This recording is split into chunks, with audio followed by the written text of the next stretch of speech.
done sweep something, set him up on the table, and Fred, he sat there eating them. No, he thought there was cookies. Said, Fred, that's dog food. Did they just talk? Did he just reach over and get one?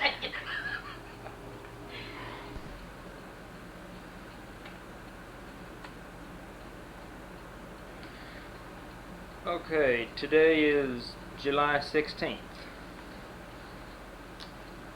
1988.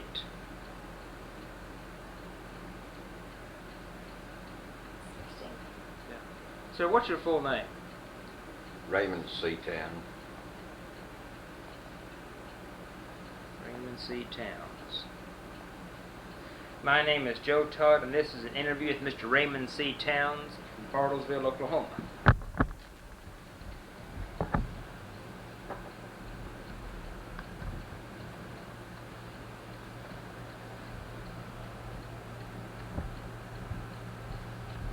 Sir, where were you born? Burlington, Kansas. Burlington, Kansas. And when's your birthday?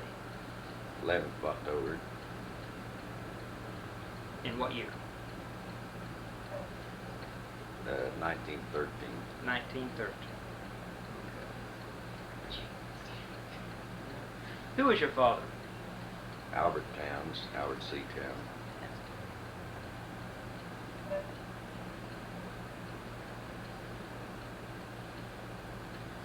And your mother? Emma Dale Towns.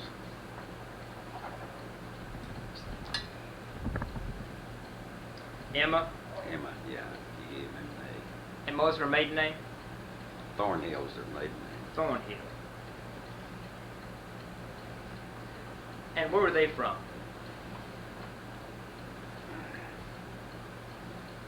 Well,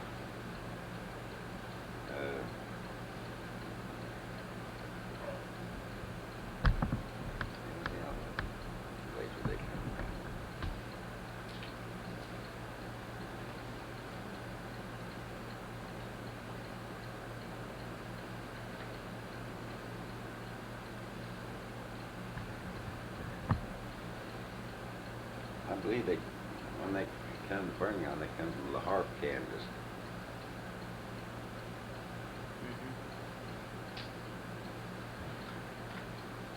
Were either one of your grandfathers in the Civil War?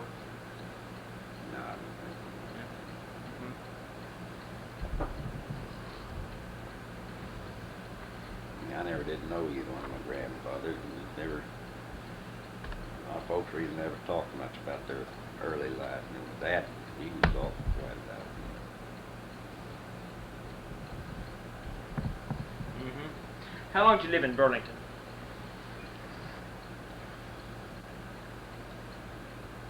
Oh, probably about 2 years.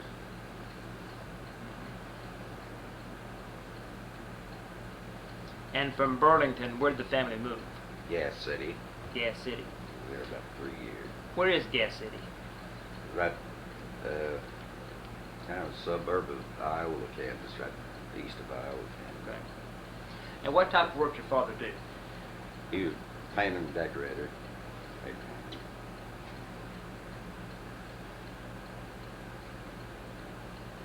And you say you lived in Gas City about 3 years? Yeah, And then where'd you move? here at Bartlesville. Why'd you move from Gas City to Bartlesville?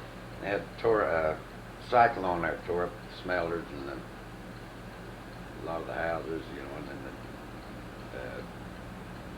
they just kind of abandoned the town for a long time. Most people moved here, a lot of them did. And what, they come down to the smelters down here? Yeah. How did you move from Gas City to Bartlesville?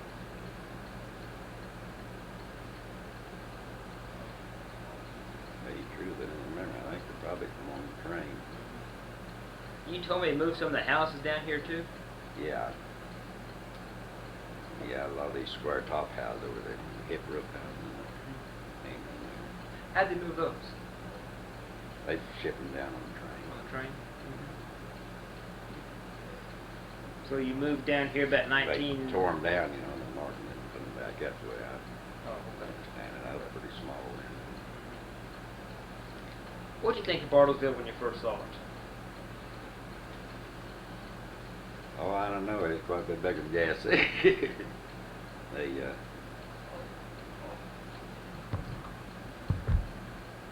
west side here, there wasn't anything any pavement or sidewalks or anything. We moved here, no sewer, gas, water, electric.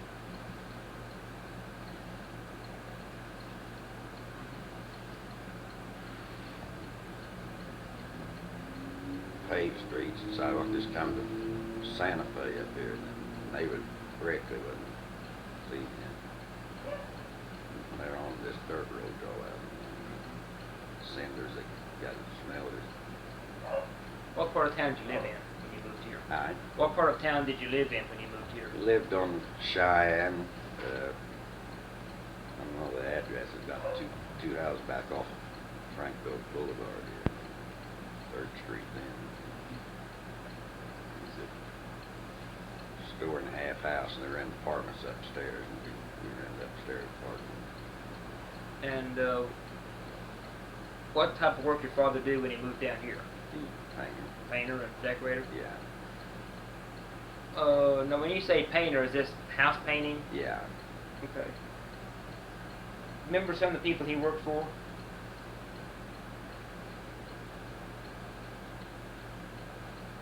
Well, did in later years, he worked at Betness and had a fruit stand for years out across the river, Cherokee River Bridge there, you know, and Frank Simone, and just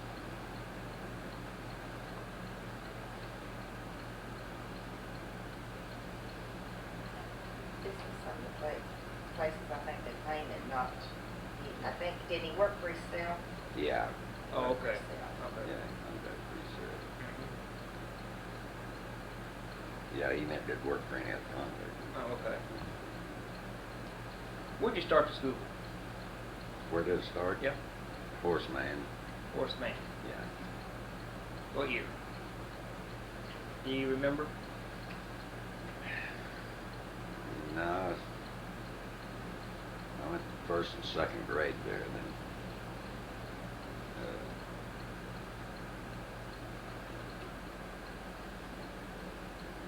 what's 5th and 7th, Remember any of your teachers? 20. No, I don't.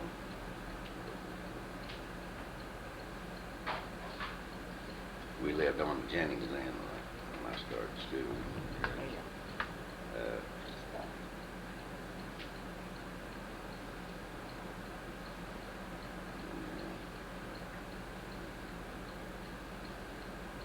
I guess it's 1000 block on Jennings. It's down the street from the school.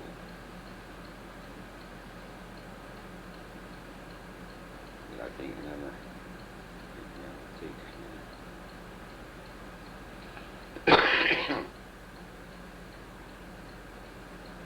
You smoke very much? Yeah. Oh, you want a cigar, Dad? Hmm? Why don't you smoke a cigar? So you can relax. And we moved from, we went 3rd and 4th grade over here to Lincoln. And we moved to Blackwell, and I came back here and moved to 6th grade and went to Washington School. Remember any of your teachers there at Lincoln? Yeah, one of them's name was Hockett. Hawken? Yeah. Her husband was veterinary, had a veterinary shop there on 1st Street. What did she I teach? don't know what her first name was. Yeah. What did she teach? Do you remember? What grade? The 4th grade. Teacher taught me in the 6th grade was named Wilkins. I mean, in the 3rd grade, Wilkins.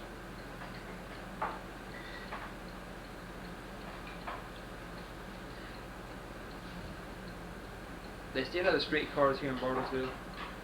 They still Yeah. have the streetcars? Yeah, I just do remember.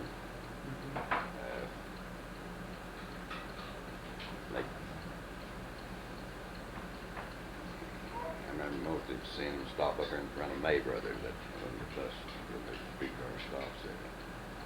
And they went out to Keeler and made a loop and come back. How far east did they go? And they had one that run to the Smelters. Another one run near the Dewey at Interurban.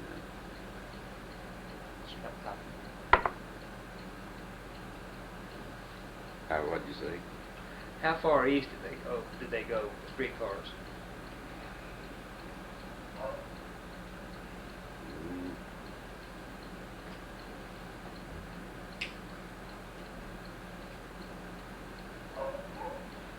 I think what street they came back at.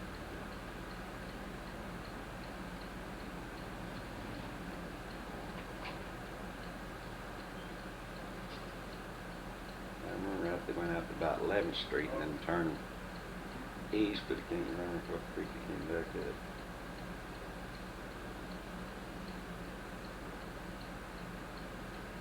I noticed that Uncle Bob worked on streetcars.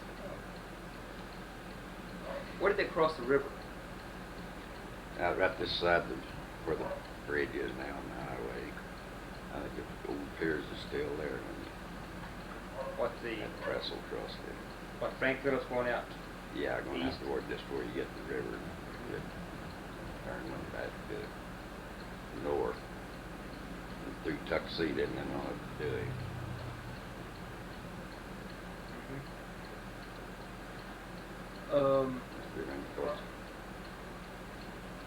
How did they have the overhead line on those, or was the line in the track? How do they operate? Well, here in town they had the overhead. I can't remember about the one that run to Dewey or whether it was the overhead or in the track. And the ones here in town run on the track, overhead track.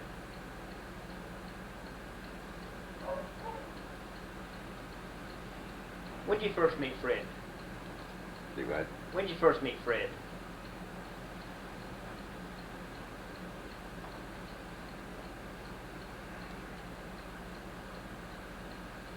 I was trying to think what year it was, like the 20s. Him and my next oldest brother and Mabel and my brother's wife all ran around together. Is that Claude and Aline? Yeah. Yeah, they all ran around together. That was back in the 20s. I can remember this one. Yeah, first met him.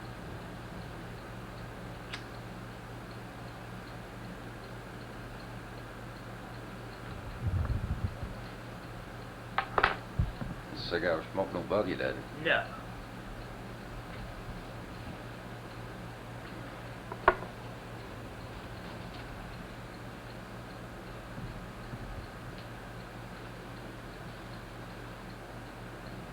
How about floods in the Caney here in Bartlesville?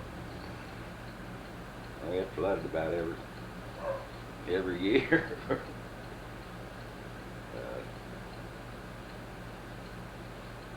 I think we had about a couple of real big floods. Where it got up started. It was Frankville Boulevard, 3rd Street. How far is that from the river? That's 3 blocks. You know how deep the water would get up there at Frankville, or 3rd Street? No, I just get over the road, get over the street.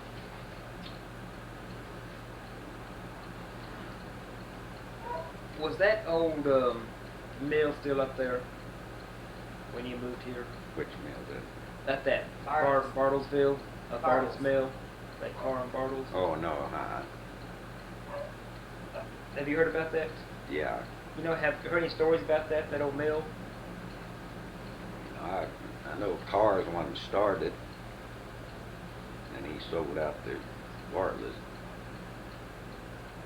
And I think he's ground feeding in Bartlesville. He got them stones to grind flour with, and he built that settlement out there. That's where Bartlesville started, actually, across the river, out across the river. And they moved on this side of the river, on Delaware. And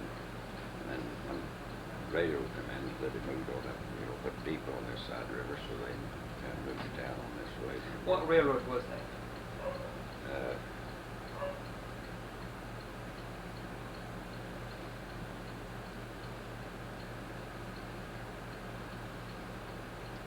I'm trying to think which one's the first one, the Santa Fe and the Southern Kansas both came in here, but it came, I think the MK and T, the Missouri, Kansas, Texas.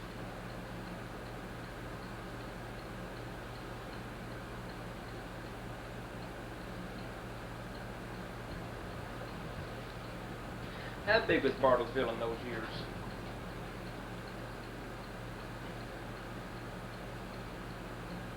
You mean the population? Yeah.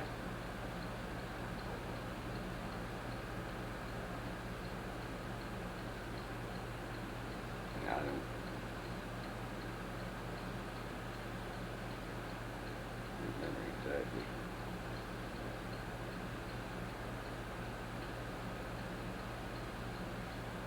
How was you when you started out building the Bartley Lake? Alright. How was you when you started out building Bartley Lake? Oh, that was,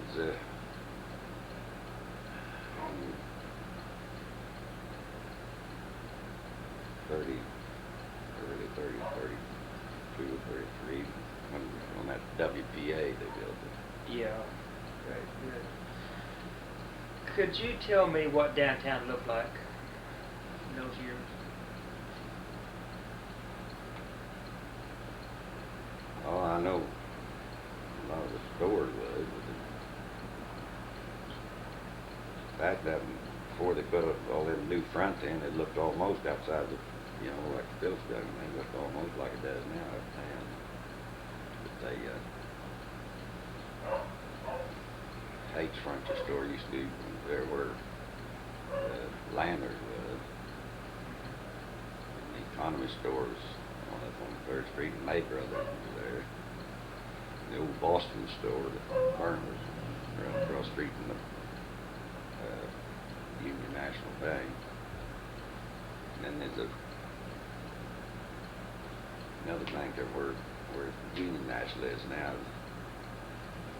And one up on the next corner, one of them Central National, and the other one, I can't remember what the other one was. I think Phillips had something to do with it.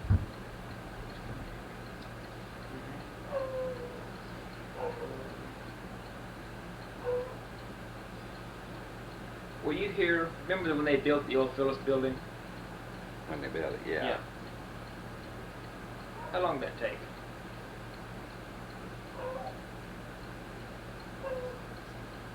How long did it take to build it? Yeah. You mean the old tower? The old one.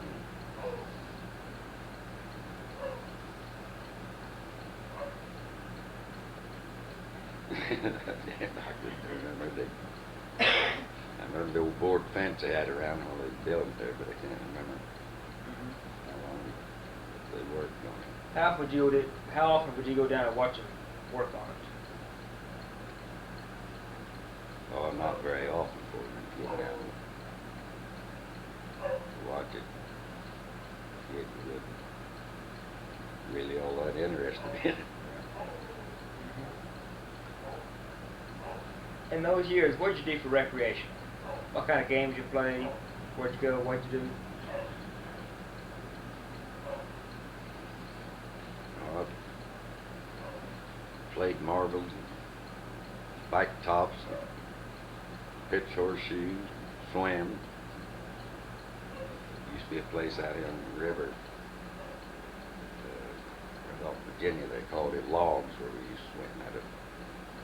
The cable up the tree of the ring on us and swing out. Like all the kids there swimming logs. What was it called? Logs. Logs. L-O-G-S. Why was it called logs? Oh, I'm mad because the river come up and leave logs in there, I guess. Yeah. That's the only reason Down here on the Cherokee Street Bridge is that dam on the Caney River. Yeah. You ever go swimming down there? Oh, yeah.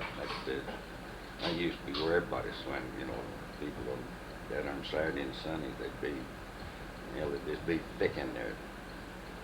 20 years ago, that was swimming hole was there, you know, for families and things. Used to have an old bathhouse down here. Now it's probably 70, 80 feet long, 50 feet wide, and set up on piers. I was a kid. Which side of the river was it on? On this side of the river. This side of the river. About where the bridge sets. Now the bridge did set this side of it. And then built some cement steps going down to the water there. Steps going. The old steps still there, they covered over with mud. You go down under. Things be full on weekends down there, you know, so there's no place to see the swing, wasn't a whole lot else they did.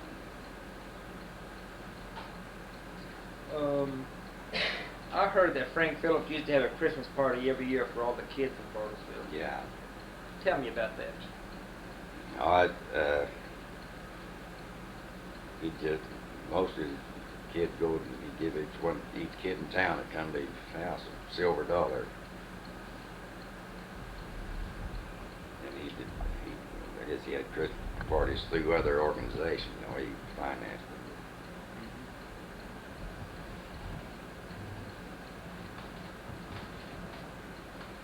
And he got to give every kid in town that come to his house a silver dollar. Christmas. When did he build that house? There in Cherokee.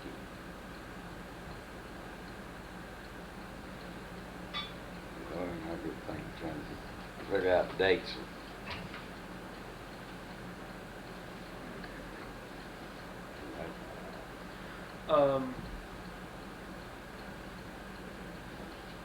How many years you go to school? You go through high school? No, just went to 7th grade. 7th grade. What'd you do Just after? to the 7th grade. Yeah. I quit after about a couple of months, I guess. In 7th What'd you do grade. after that? I What'd you do after that? went to work as a painter. Worked first with my dad, and then worked for other contractors in the south.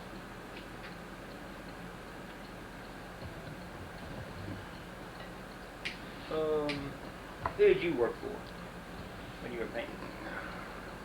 All about every contractor in town. Worked for Foster Paint Company and years. Walter Wigman, he's a building contractor here, and then painted for him. Butts and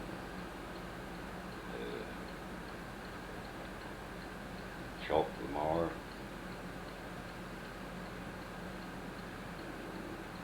Contractor named Salisbury. Fred White. Was Bartlesville Charlie growing? Tesel. And I worked in a Phillips paint shop up there for a long time.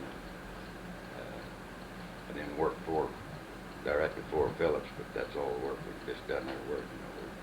You say you worked for Teza? Yeah, I've done Tesel. Do you do mainly houses or businesses?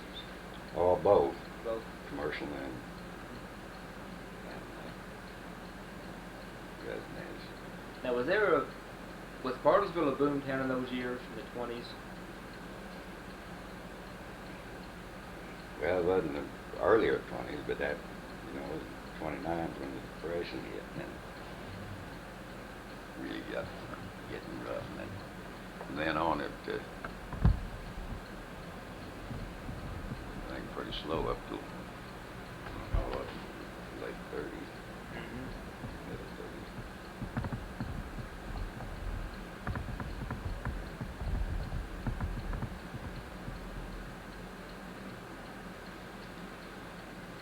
How did the Depression affect the painting business here in town? There just wasn't any. Just whatever you could get to do. So what'd you do? I done everything. Shined the shoes and worked on the PWA. And just odd jobs, whatever I could do. I worked at B&B barber shop up there, porter and shine the shoes. I got married and had to make a living. Where was that barber shop? Right next presses are on 3rd Street. You know where presses used to be? The Yeah. little motor building Crescent, and it was right next to it. And the Hoff's Jewelry Store was next to it. The Safeway. What'd you charge for signing a pair of shoes? Dime. Dime. That get you by? Well, I got $3 a week for, you know, for cleaning up the barber shop and thing, and all the maid on shine. So yeah, we made a living at it. Then you buy a feed sack full of groceries, and you know, carry them home for $3 or $4. What store did you shop? Buy right. It's at right off Keeler on the second door off Keeler. There's a beer joint on the corner of Blatt's Bar, and then next to it is Buy Right Grocery. Keeler and where? Keeler and what street? Frank Phillips. Frank Phillips. Check over late exit. 3rd Street then. Now this Bardu Lake up here, was it WPA project? Yeah. How'd you get on with the WPA? Oh, they had an office here where you sign up, and then you work 3 days a week. You got 3 days a week, $1.50 a day. And they'd bring another crew in to work. They built the thing almost by hand. The government shipped a bunch of horses in there, you know, and they used plows and Fresnos and slips and things. And almost a dirt and wagon. I think they had 2 city trucks out there, city trucks, the dump trucks. Where they had hauled dirt right away. Most of it was all the dirt and everything in the wagon. Now what was your duty on building the lake? Start with, it was called shaking the plow, and then that was a job. They had them big construction plow, and they'd have 3-horse evener, and up 3 horses to them. An old man named Edwards, an old teamster, he drove the horse, and I held the plow, the old construction plow. And the horse was wild, and then, you know, they'd really get going when you get in the soft dirt, and then you hit a rock or a stump or something, and damn pretty tear you too with that, holding on to that plow. Now, what were you doing with the plow? What? I was guiding the plow. I mean, were you working on the dam area or the? No, just digging it out. Just digging it out? Yeah, through the basin of it. Okay. How big? We'd loosen it up, and then you'd take Fresnos and slip them. Fresnos had wheels on them with a blade, you know, that scooped up the dirt, and then the slips just had this, just like a big scoop shovel with handles on it. And you pull that dirt up in the pile and then just dump it over, and then get back getting done, and then they got the shovels load them into the wagons. Who was your foreman?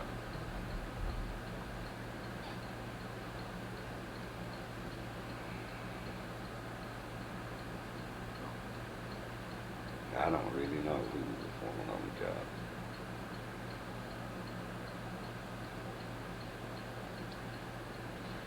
Do you know what program that came under in the WPA? Do you know what program that came under in the WPA?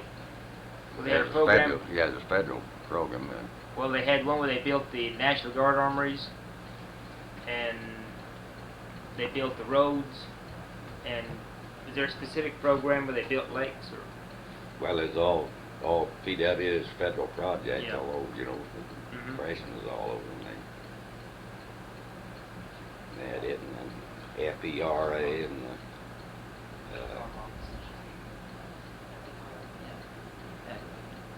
CCC camps, and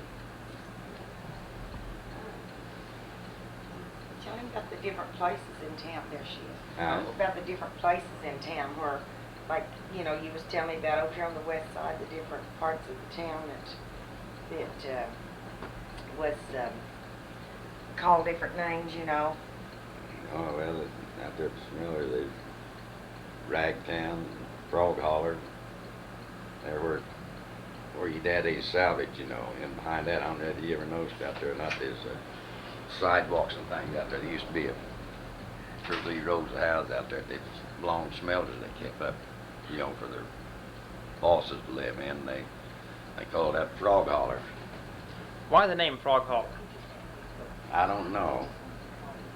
That's just what it's called. And then they had out there at the smelter, that smelter town, then right back a bit, there by the highway, it was called Ragtown. And then out there on Marguerite and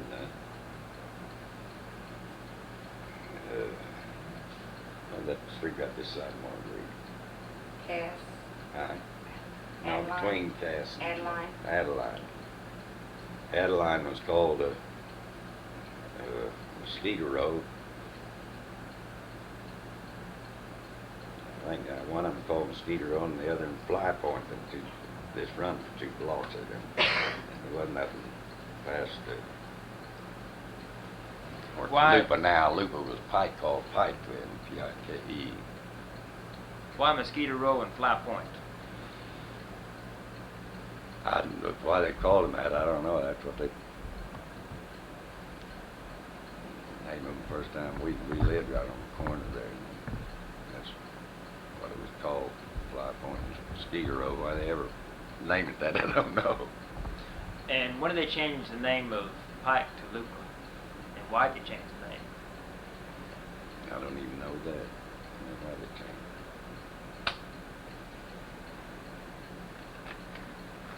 What about Pruneville?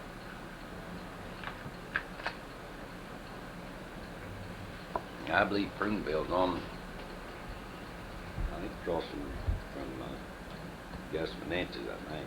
You know, across where the highway is now, I think. That north side road is called Pruneville. I don't remember. And why'd they call it Pruneville, do you know? I don't even know that. Now where, over there by the smelters, you said where they had the sidewalks and all that. Was that called Frog Holler? Yeah, right there where Harold had his salvage, right Yeah. in behind it.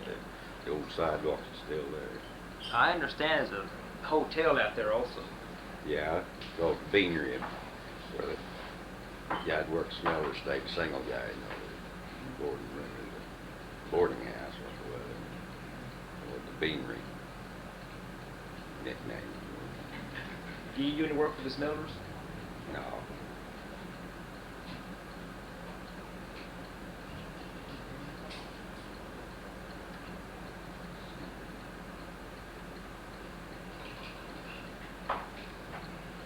How long did you work on building Pardue Lake?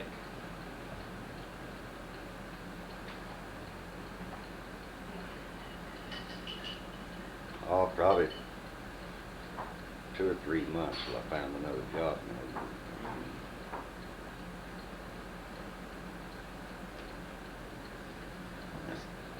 I got that job, that barber shop, and then a road crew come in there doing crest stores, and I left with them then. Yeah. Worked with them for a while, you know, going to different places, in the crest stores. Millie just came in. I'm here, Raymond. Oh, okay. How are you, Millie? Just find you okay? Mm-hmm. I'm anxious to hear about this, a lot of this about this town. I ain't telling him a whole lot. I can't think of dates and things. After he leaves, you'll think of everything. Mhm. That's the way it always is. Do you have any questions about that? Yeah, on Frank Phillips Boulevard, right over here in front of where Phil's supermarket is now. Used to be an old oil well in the middle of the road there, and then Shackle Rock running out the creek, and traffic in the went on each side of it. Where's the powerhouse for that?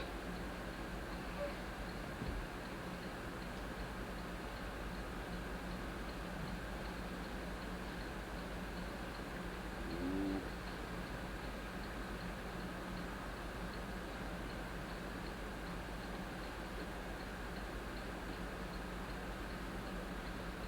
I can't remember.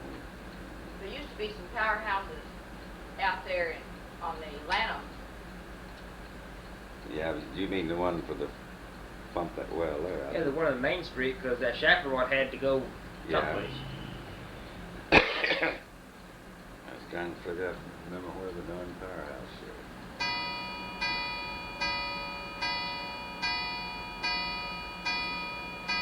From the clock. Can't stop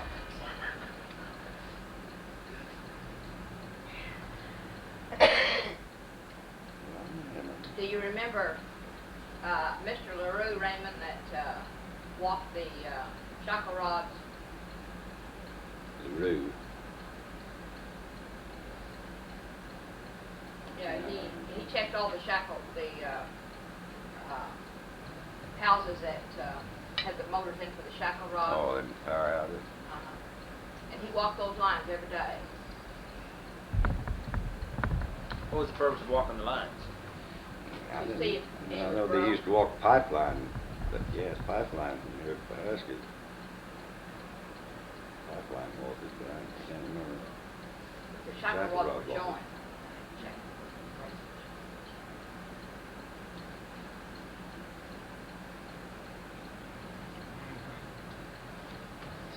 I have another question that they're not supposed to hear.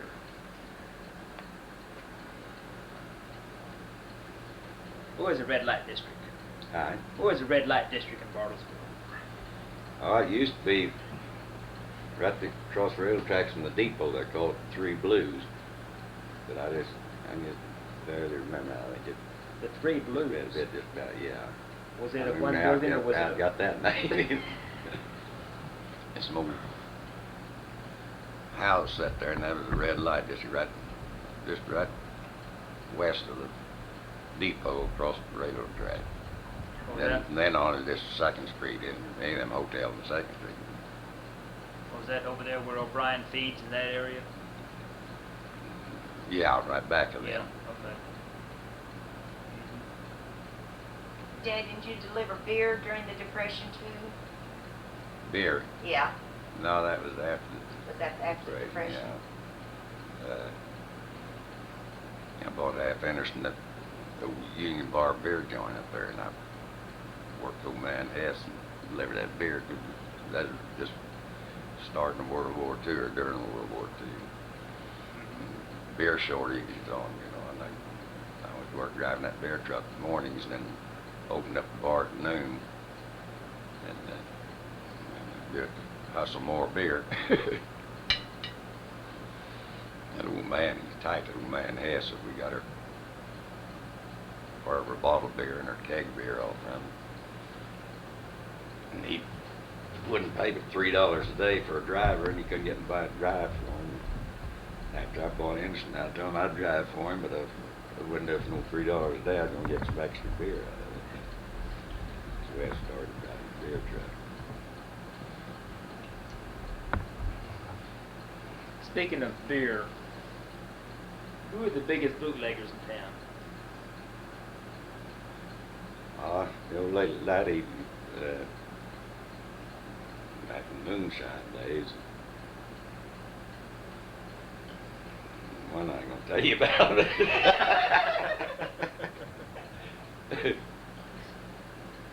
And then this one that lived over here on Cheyenne.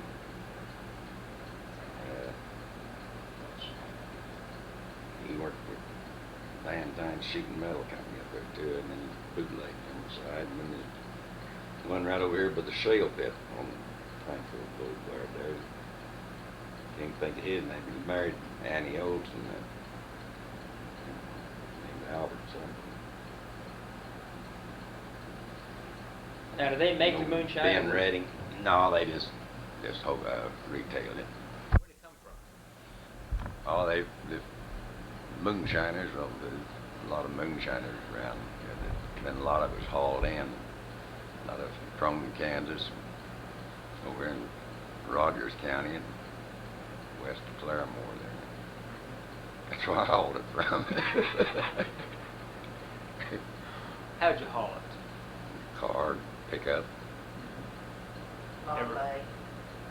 What about that Model A that had it, was cut out in the back, Yeah, false bottom in it? yeah, I bought that off an old yeah, stayed at an old Tater Jim. He's a had a rural mail route, and he took that old sedan and cut the back out of it and took the cushion and everything out and floored it, and then put another door in the back, and that's what he delivered that rural mail in. He pretty boozy, and they retired him early, and he stayed out there with old Tater Jim, old Tater bootleg too. And I bought the old Model A off him. Used it all in, get. Ever have any close calls? Huh? Ever have any close calls about getting caught? Yeah, I got caught.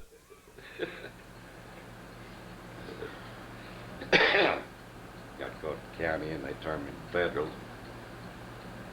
And I did out of it $500 fine, $50 for not having a wholesaler stamp, which you couldn't buy, sell moonshine, and $10 a gallon tax on the whiskey, and 18-month probation, and confiscating the pickup. Did you give it up, or Huh? did you give it up, or? Give up selling. Yeah. Yeah. You give up selling whiskey? Not right after that. I went ahead and sold for a while after I got on probation, but it got too rough. They come got his truck, wouldn't let him take nothing out of it, nothing. They just took from him. It'll just be a matter of time they catch me again, then you go to penitentiary quick. I have a question. There's different areas of town, like the Poles lived out here in Pollock Town, or Broomville. Did were there sections of town where the different groups of people lived? Like the All Poles? colored people, they lived out here right to the south town, right the other side of all along 6th Street and 7th Street, and called the Y up there. And they had North Johnstone, right across the railroad track. That's across the railroad tracks on Johnstone there, North Johnstone. And it was all bootleg joints down there. Grat Rogers was a kind of kingpin down there. What was he like? Oh, he was a good old boy. He wasn't the kind of guy you'd fool around with. He shot 2 or 3 guys down there. He got his place and got out of line. Was there a nigger prim here in town? Brim, Yeah. I think that. Prim? Yeah. Yeah, he drove an old dump truck and hauled dirt and stuff. I remember Daddy talking about him. They all Yeah. called him Nigger Prim. Yeah. Blackjack. Blackjack ran a joint down there next to Grat Rogers. In fact, about every place down there, sold whiskey and chalk beer. Chalk beer, isn't it? Lonnie Dooley and Austell Dooley, Blackjack, Mabel and Stacy Sloss. Well, didn't the ones that had worked for the railroad, did they have their own place right up here? The what? Section hands off the railroad, where a lot of them Mexicans. Yeah, the railroad had a building on 5th and Cheyenne. That street goes on through in Cheyenne. Yeah. Yes. They had a big, long brick building right there on the corner that the Mexicans section hands lived in. Old Martin Munoz lived there. Now, I don't remember that, Gloria. Randy. Where was that building at? Right, before you come down to Cheyenne and cross the railroad tracks. Right. Well, just before you cross the railroad tracks, there's set right along on 5th Street there. Set back off the road. That lumberyard's got a lumber shed in it. Okay, I know what you're talking about. There's it's just a one-story building that's a long red brick building. They were sectioned into apartments. Now, were they from Mexico? Were they from Mexico? Oh, some of them was. Most of them was.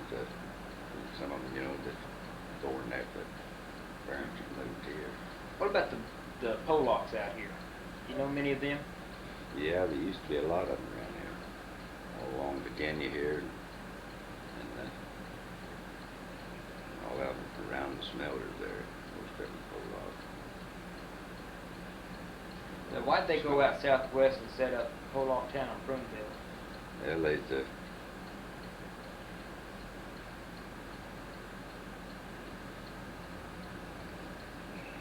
yeah, I know. Well, they lived in Springville too. A lot of them. They lived all around. They got around the smelters everywhere around the smelters where most of them lived at. Around. What, they worked in spellers? Worked the smelters, yeah. Yeah, nearly all of them worked the smelters. You know anything about Nigger Gap?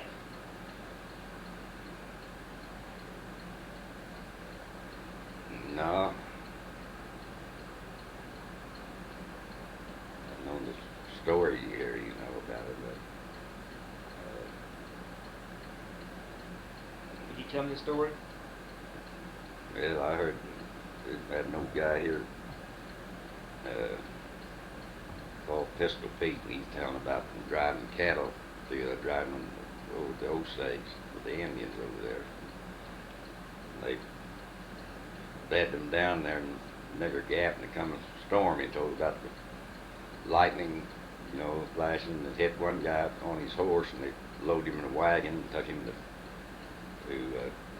up to Elgin, Kansas, close to the place they find the doctors in, and had to float the wagon across the river because it was up. And just stories about it. Someone told me that there was an old Cherokee that lived there that was helping slaves escaping north. Did you ever hear that? No, Joe Barber. I know that a lot of them, a lot of them slaves came through there, but I never did know this one. Yeah. He interviewed Joe Barber, Daddy. Joe Barber was the one that was telling. Uncle Joe years too.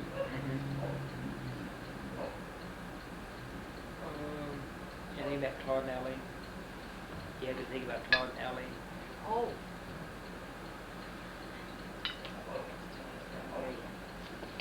Now that we're going to come to my favorite subject, Raymond.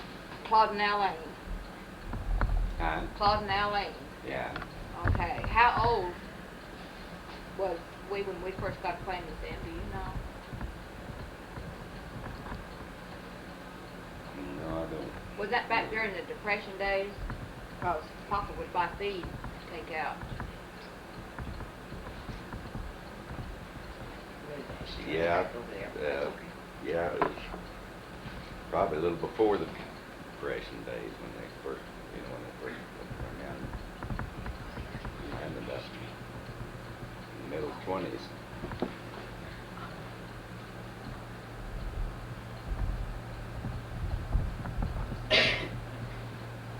Well, they must, I know I was quite small when we first started going out Yeah. there.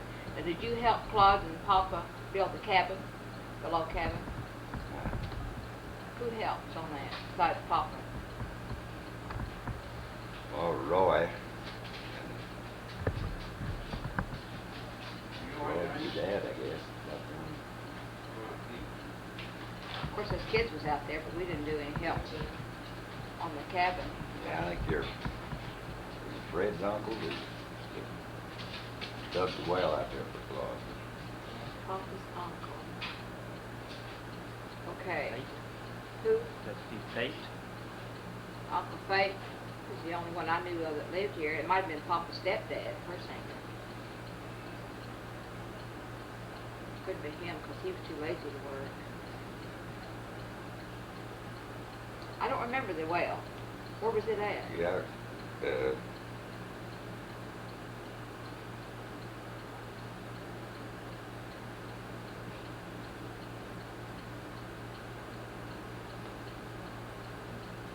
I know I didn't talk about said he had set dynamite off in there, and then he set that dynamite off that they're planting there. It didn't go right off, so you get that lighter, put down there, and go right down there and see what the matter was. Did he ever I get? never talked about that. He never did get caught down there, did he? No. Well, I don't remember where the well was at. Tommy would probably know. But I remember when Todd got bit by the black widow spider Yeah. and got bit by the That mad dog. mad dog. Yeah, that was our dog, remember? Or what? Yeah. He wanted her, and she was, I think her name was Snowball, and Papa let Claude take her. And I remember Claude telling Papa that he was so glad that he had taken the dog. That way, us kids didn't get bit. Yeah. He'd rather for him to get bit Yeah, than he us bit kids. Claude. He also bit one of his mules. That's what I was thinking. Shoot that old mule. Did they ever catch the dog? I don't even. Last time remember that. Claude said he seen him, he was heading for Schultz. Schultz, yeah, heading for him. You know, he raised lots of hogs. Yeah. But I believe that I never was. You know, I never stayed out there at Claude and them when they lived up on the other Well, out. Mom did. I was gonna say, which one of the boys stayed out there? And Paul stayed out there quite a bit. Paul's the one that I think was out there with Tommy that night. They were making gravy, and they picked up the soap instead of the flour. Taking the gravy with. Tom never has forgot that. Last time he seen Paul, every time he would see Paul, they'd always talk about that. Used soap. Yeah, Paul and Mom stayed out there quite a bit. You know, Charlie, you know, Aileen's brother. You know, I don't, I have no recollection of him. Oh, you know? Wasn't one of the boys married to Aileen's sister? Yeah, Roy, oldest brother. What was Aileen's sister's name? Anna. Anna. I remember that. Yeah, there's four of them kids. It's Aileen's the oldest, and then Anna, and Willie, Bill, and Charlie. What was her last name? Ford. Ford. Yeah. Was he relation to the Ford here in Bartlesville? No. They used to live down in Ennis, Seminole. They called old Mac their dad one time, making bogus nickels. Nickels? Out in the world. Willie, he found them, got into them. He took a whole bunch of them up there to B. Richie's store. That's how they got They caught. Yeah, they called Mac. Making nickels. Now that I didn't know. What's that? Making nickels. Was Aileen's dad Yeah, they called him Nickel Ford for a long time. made homemade nickels. Bogus nickels. That's a new one on me. But that was a highlight of our week, to get to go out to Claude and Aileen's. They're out on Rock Creek. Yeah. They called it Rock Creek. We'd go fishing in that creek. We'd catch perch no longer than our finger, and they would clean them. Aileen cook them because we caught them. As kids would catch them. Yeah, we did. We went out there one time. Earl and Irene Bridges over here, and Jack Marie. Man, we caught a four stuff full of little person. We Little cleaned bitty them, things. Yeah, cooked them in deep fried, you Yeah. know, where you eat the bones and Yeah. all. Oh, was that when Claude was out there? Yeah. Was it? That's after he moved, built the house down below there, you know. Down Now, I don't remember that. Oh, you don't Isn't remember isn't that strange? Hmm. I don't remember. Now, a you know where house. your barn sat. Yeah, right. Well, he built a house right down into that barn there, right west of it. No, I don't. All I can remember is the log cabin. Log house, it's Yeah. just a frame house. Have you ever?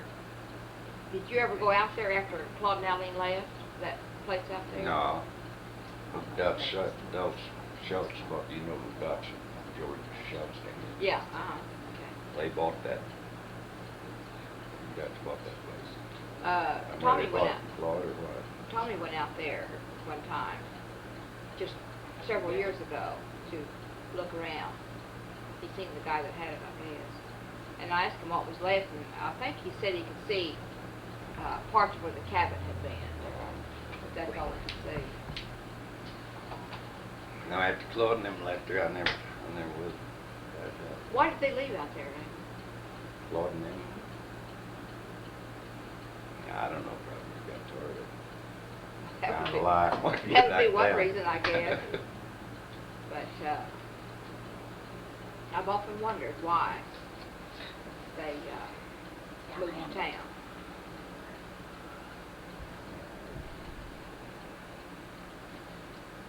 How much land did he have?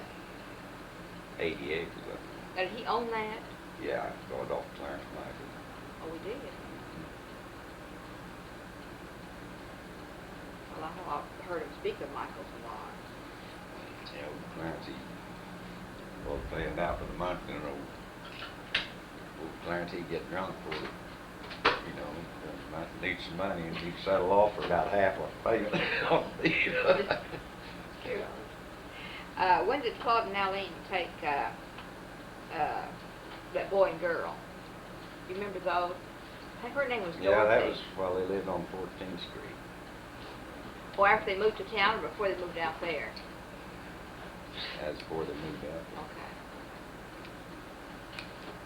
And was that That's when they was, you know, running out of mother and dad. Yeah. Well, they used to come over to the house, Claude and Aline get into a fuss fight, and he'd tell Aline was going to kill himself. And he never did, but she thought he was going to, I guess. Yeah, he hiked up, he sure wild man. I thought one of these days he'd mess around he would, but I just never did. Mr. Towns, Mm-hmm. did you know Zeke here in town? Who? They call him Zeke. Oh, there used to be a little guy here they called Zeke Buffington. They used to walk around between. Oh, that's old. No, yeah, that's one of. Let's see what his last name. Zeke, and then there's one they call Smiley. Now, they were not the same person. Mm-hmm. They were two different Yeah. people.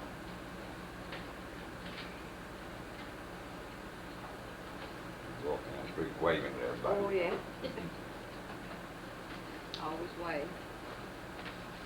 And then Oh. that little guy, I think he never lived at Osaleta. Now, what about the Longbone? Longbone. You remember them? Yeah. Catfish and John, called the little one. Is that their name? Catfish and then John. Was John the little one? No, John was the big one. John was the big one. one. And then Catfish was shorter one. And then old gal, you know, that Yeah, I John remember. married to. Yeah. I remember that. Wore dishes around his face. Right. Of course, I guess they've been gone for years, haven't they? Yeah, probably all dead. Yeah. Did you know One T? long boy in the truck up there. I'm sorry. Did you know T.P. Franklin? T.P. Franklin. Yeah. Ran a blacksmith here in town. Yeah, that was my wife's grandfather. What's this about him killing a man? Oh, they got in an argument over some blacksmith tools somewhere or other. One of them, like a guy accused him of stealing some of these tools or something.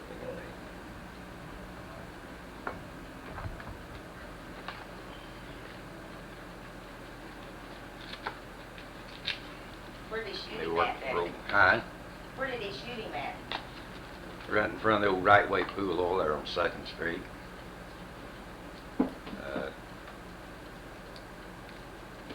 Out on the sidewalk.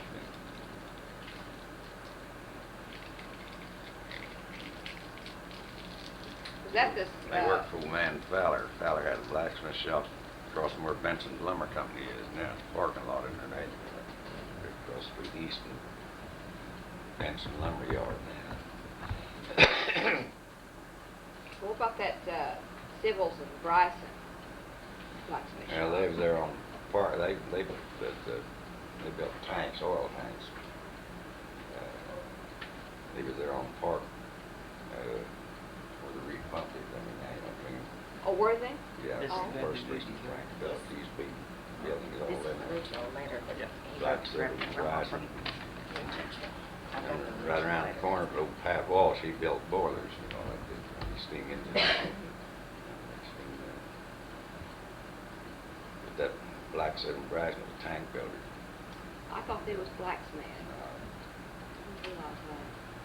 No, when Papa worked for the Smellers, he worked in the blacksmith shop. And when they opened up there on 2nd Street, they wanted Papa to go to work for them. Cresta May says this is the gun that he used to kill that guy.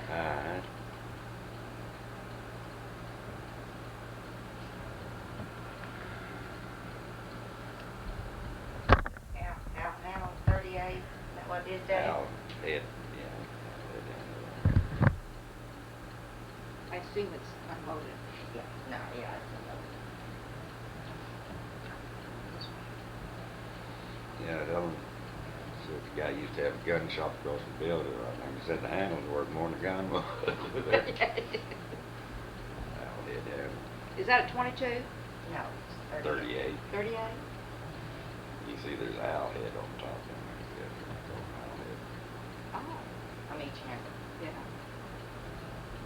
That was what, 1917, I think. Yeah, 1917 when that happened. But he shot him. Shot him 6 times. No, he shot, how many Right. times did he shoot him? 5 times. I think he shot at him 5 times. He went through that window there at the pool hall. Pool hall. What was the guy's The name? boy never did fall. He held on the telephone pole there. They come and got him. So he was standing there, he said he was standing there when let's see, what motor car was summoned to take him to the hospital. Motor Hey. car. Motor car, What was his name? Do you know? No, we thought up here a while back. I've got all the clippings in there, Joe. Of it and everything. We went to the library and got copies of all the clippings and everything. That's what I was trying to look for, but it makes much noise. Can you find him? No, I was making too much noise. I thought I better.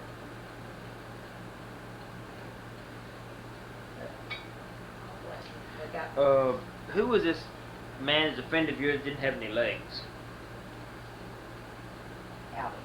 Albie. Albie Turk. Tripping Alvy Turk. Who was he? His dad run a blacksmith shop in Shadley. They'd had a blacksmith shop out here at Hog Shooter, between here and Millwater. And they moved to Shadler. He had polio when he was just a kid. He had towel paralysis and left him crippled in his leg. How did he get around? Just scoot himself, pull himself behind. He pulled up his hand and then he'd take it, hold his legs and pull him up. His leg wasn't about that big around, you know, up around the top part of his leg. But you carried him a lot when you went places. I carried him all over. I carried him 100 miles. I did. I used to go around day part-time in the summertime when I was a kid. Carnival or something come to town, they'd always let him in there then free because he's crippled. You know. And you went with him? He had a little old car he made, and I'd push him in that little car, that little bicycle wheel, and I'd cut down. Had a handle on where he pumped it to make the wheel, you know, have the I axle. think I can remember that. He was a mechanic. Oh, he was a good one. Yeah, he's a good mechanic. He used to come to the He house. had a garage there when his dad had a blacksmith shop, and then he had a garage there. Was that here in Bartlesville or one that went to Shiloh? Shiloh. And they lived in the back end, they lived He pulled himself up on top of the car, you know, up in the hood and the motor of the car, and then work on it. So you worked on cars then? Yeah. Yeah, he was a good mechanic. Where did he work? What shop? Did he have his own shop? I just called, I think Turk's blacksmith and mechanic work. They had it all together over there. He had the blacksmith, he had the blacksmith shop in front of it, and had a dirt floor, and then they had kind of come up raised back in. There's a garage back there, wooden floor in it. Went over there to visit him one time, and they, that little dog come up, that little dog, he come up in front of Mom and just sit up, you know, and just kept sitting there and wouldn't move. Mom wanted to know, said, well, you know, what does it want? And Albie said, well, I really hate to tell you, Helen. And he said, well, she said, well, you know, does it want me to pet it or something? No, so he's wanting you to go home so we can go to bed. It's bedtime. We're gonna stay all night. Yeah, they was gonna stay all night. The doggies had to go. Dogs want to go home so they can go to bed. That's cute. Did you know they buried Albie over here when he Yeah, died? Yeah. Oh, yeah. Papa didn't know that. Really? Papa was Yeah, really. we went over to his funeral Shiler and then, His mama's buried out here. come back with you on the funeral station back here. Papa didn't even know it. Oh, you didn't? Really? No, he was real upset when he found out about it. She's buried out. She was quite a woman, wasn't she, Daddy? His mother. Yeah. Well, man, she's bigger. He used to come to the house, and if Papa was home, he'd go out in the car and get him, carry him in. Yeah. But if Papa wasn't there, he wouldn't let Mama carry him. He wouldn't let a woman carry him at all. No. And but He if ended up having to have both legs amputated, though. Oh, he did. No, there's one. I thought they took the other off the second time he's in there. Okay. Peg leg. Prairie dog. Oh, Peg? There you go. Yeah, we run around him when we was kids. Now, was he your age? Just about, yeah. Was it? Just about something. I can remember him. When He made his own wooden legs. had a wooden, just looked like the bottom of a crutch. Well, you take 2 1-2 and run them up, put a 2-4 block in there, you know. And one of them come right up under his leg at the inside and had a strap one around it, and then the other come up, went through his belt. You know, he looped his belt through it. And hell, he'd play ball or anything, that thing. Kick that little leg around and run just like nothing normal. I just happened to think about him. Who was he? We call him Peg leg. Peg What- Perigo. What was his name? Perigo, Peg Perigo. His first name. We talked about that a while back too, what his first name was. I never did. All I Thanks, knew was all I Peg. ever heard All I of. knew was Peg. Oh, we ever called him. I did know his first name, but His wife still lives here and he has kids. Did you have him out? Oh, go ahead. Go ahead. But he was real good to us kids. I can remember that. We all liked him real well. I had a little stripped down racer one time where we lived on Hickory, you know, got back to Mausoleum. Uh-huh. There's a vacant lot between us and Mausoleum, you know, and the shackle rod running across it. Lord lived right across the street, and we had a racetrack around that vacant lot there. And, you know, run a car around there. Right. And old Model T and had slinging parts on it, said load ground, you can overturn doors. We was going around there one day, you know, and Floyd kept hollering at us, and finally come up and run over there and flagged us down. Cycle rod running catty corner across that lot, and old Peg had that leg sticking outside. So every time I go across that shackle rod, and them run wheels ahead, you know, it'd fly up and then back down, so old Peg's leg wasn't missing about an inch. Yeah, if he'd hooked that Peg leg under that shackle rod, it tore him too. Would the car have just a regular car that you'd cut down for a racer? Yeah, it made into regular race, had racing wheels on and everything, had water wheels and hubcap with a little dog in it too. So you change the wheel, all you had to do is push that down, spin the hubcap, take the wheel off, put another normal spin it back. Yeah, it was a homemade racer, but the regular race had to bucket board and underslinging parts on it, make it set low to the ground, and had front and that head on it. Then clean down. Monkey get Ward, more first time I've compression. heard that name. Hmm? Monkey Ward, that's the first time I've heard that slang. Montgomery Ward. Yeah, Monkey Wards. Where was the ice plant here in town? On First and the railroad tracks there. How did they make ice over there? How'd they do that? How'd they what? How'd they make ice over there? Oh, they froze it underneath, had it, them tanks that they froze that ice and set underneath the floor, and then the floor would raise up, and that floor in section where it raise up, and then freeze that ice down there, and then pull them things out of it and make that. Did they have a truck that delivered ice? Oh, around yeah, town? truck and, used to have, horses and mules. You had the little small span mules, Claude bought one of them little mules. Oh, he did? After, there's small mules and two of them pull them, nice wagon had some big old horses down further big than Clyde did. Just one horse would pull the wagon. They'd go down, sit on the ice, door to door, you had an ice card you put out and then turn up right, you want 25 or 50, 75 or 100 on it, you just, Whichever number whatever was you want, up. you turn it up to the top and you. Now, where'd they put the ice? Where'd they put When it? they brought the ice to the house and you went 25 pounds. Oh, they what put was in, when you had, then everybody had ice box, that was for the in refrigeration. Everybody had the ice box, the top raised up, and they just put that down in the grocery stuff at the bottom, and down the bottom of the ice box. What'd they charge for ice? I think it varied over the years. I think it started about 15 cents or 25 pounds. That's a lot of And money then finally then. went up, I think, about 25 cents. I've heard about the kids following the ice truck to get ice Yeah, to chew yeah, on. they'd chip out ice, they'd put in there in them big chunks, I think 500-pound chunks, and they had a deal there at the ice plant where they'd scorch, in the 25-pound chunk. Somebody wanted 50 pound, well, they just take off two of them, not chip through to separate, just chip down 50 pounds off the end of it. And when they chip out ice, well, they'd leave that ice and the, Oh, chips yeah. off from down Oh, there. yeah. Kid get We'd the watch chips it. off of it. When he'd leave to put ice in the house, we'd run and get our hunk of ice and leave it.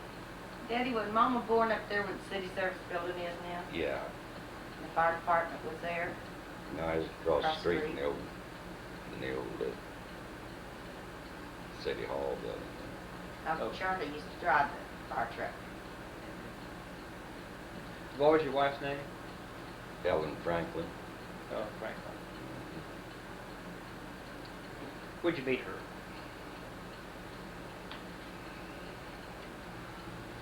Oh, I run around with her double cousin Clarence. Got to going down there to his house, and he lived just a second door from her, and then all the kids in that neighborhood, buddied around together. That's where we all got acquainted then.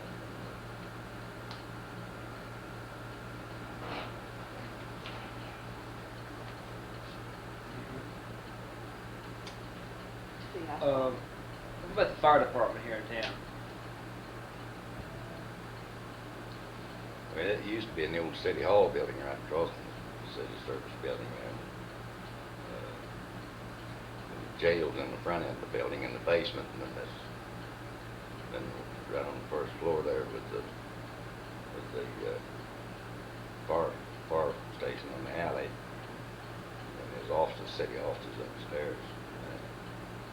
The fire deal was full of horses. I was going to ask, what kind of fire equipment did they have in the early days? Oh, they had the horses to start with, but I just barely remember that. I remember having this, when they had a stall back in there where they had the horse, and had the harness pulled up on the towards the ceiling, hanging. They'd lead them horse there and drop that harness down on them. I can't remember ever seeing, fire department run. I was really small then. And then they, before they got trucks. Were there any big fires here in town in the early days? Yeah, that Boston store was a big fire right across from where the Foster building is up here now. It's called the Boston store, a big department store. What kind of store was the It Boston burnt store? plumb to the ground. What kind of store was the Boston store? Big department store. Yeah. So right on the corner where that Foster building is now. It burnt plumb to the ground. Was Saturday night a big night in town in Bartlesville in those It years? used to be all day Saturday was all the farmers and the ranchers and the cowboys and everybody come to town on Saturday. Indians. What would they do? All do the shopping and just mill around the street. Used to be, they'd always on Saturday, they'd always burn it out. They elbow you way around on the streets, and the Indians sat there in front of May Brothers, and supposed to have a blanket around them, and think how hot it was. They'd have a blanket around them. Most of them Indian men, they all wore big black hats, and they'd sit on the sidewalk along in front of May Brothers there. Yeah, I don't remember that. There by the depot where that Phillips station did sit, Right. Well, that was all vacant in there and had a 2-inch pipe fence around just the post would come up beyond it, had a pipe run plumb around that place in there. And that's where they tie all their horses up there, Know what that was for? Yeah. I remember that fence, but I didn't know why it was there. Yeah, just wasn't a fence, it just that. Yeah. And were the horses to- inside of that's where that? they'd pull up the street and tie them to Okay. that. So just a hitch rail all the way around what it was. And at noon with them, they'd all gather back there and get their lunch out and spread out their tablecloths and all of them sit around and eat on there, on that grass underneath them shade trees. What about the guy that used to sell hot tamales there by the railroad? Oh, Chabelis, the name is? Shabbos. Chavez. Tell me about him. He made the best hot tamales I ever ate. He's there for years. He had a 2-wheel cart, bicycle wheels on it, like a box, and then he had the kerosene heater in there, some kind, and keep them hot tamales down there to keep them hot. Had a lantern hung on it, and he'd push it down there on the corner. He mostly only stayed right there by the Phillips station across from the lantern there. And then every night he'd come up there, every evening he'd come up there and stay there, over time to throw out his hot tamales, and he'd push his wagon back home. He did stay till after dark, is that right, Raymond? Yeah. That's what I never realized. Where did he live? Right back to the mausoleum there on, Hickory. it's Hickory and what's the next Hickory. street? Yeah. The Elm. Hickory, Oak. Now, either Elm or Oak. It's right back at the mausoleum at the cemetery. He lived the first house. I want to say, oh, No, I'm over from Oak.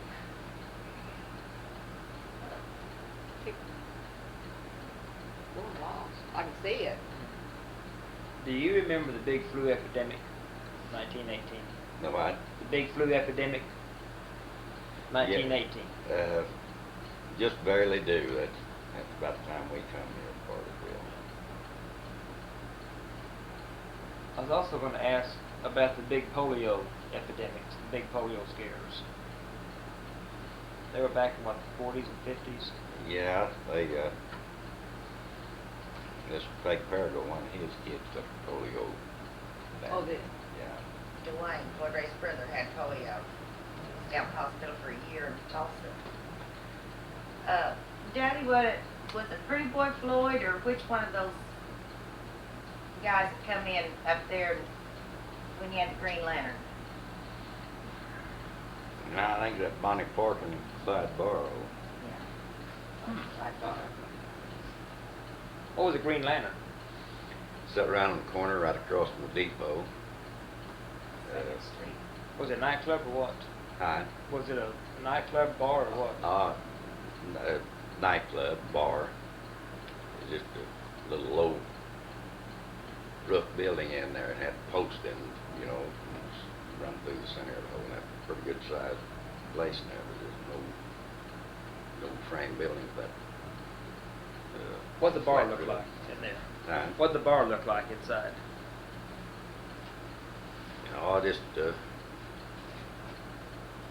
was like a regular bar and joint, and they had booths around, tables in How big of a building was it?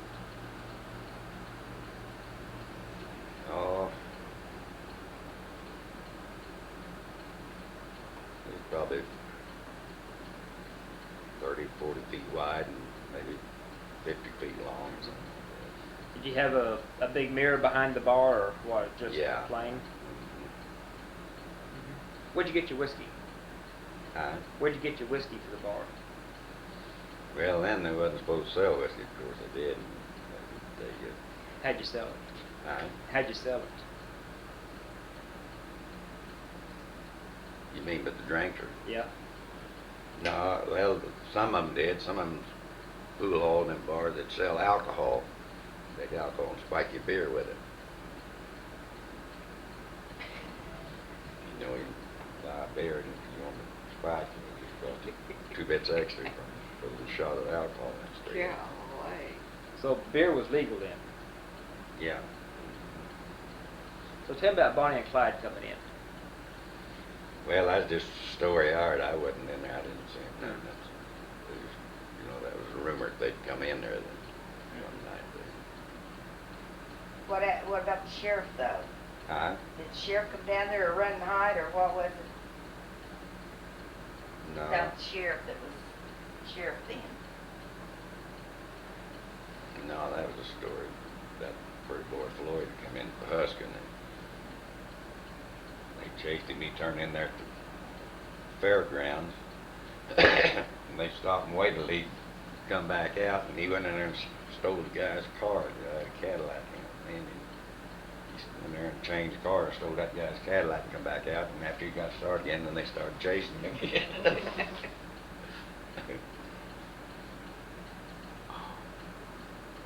Just stories too.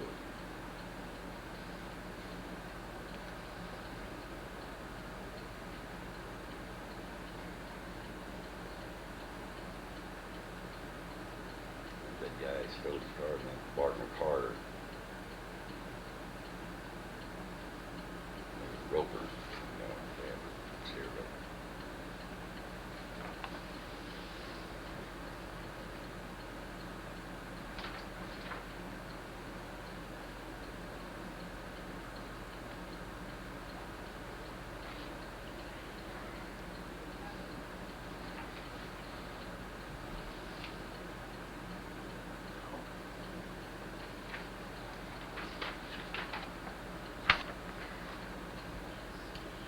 Well, it's dry outside.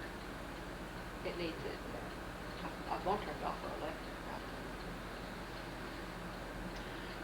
Tracy, do you have any more? You have any questions, stories? I've been trying to think. I could tell so many, and I've been trying to think, and I'm like him. I just went blank. What'd you do during World War II?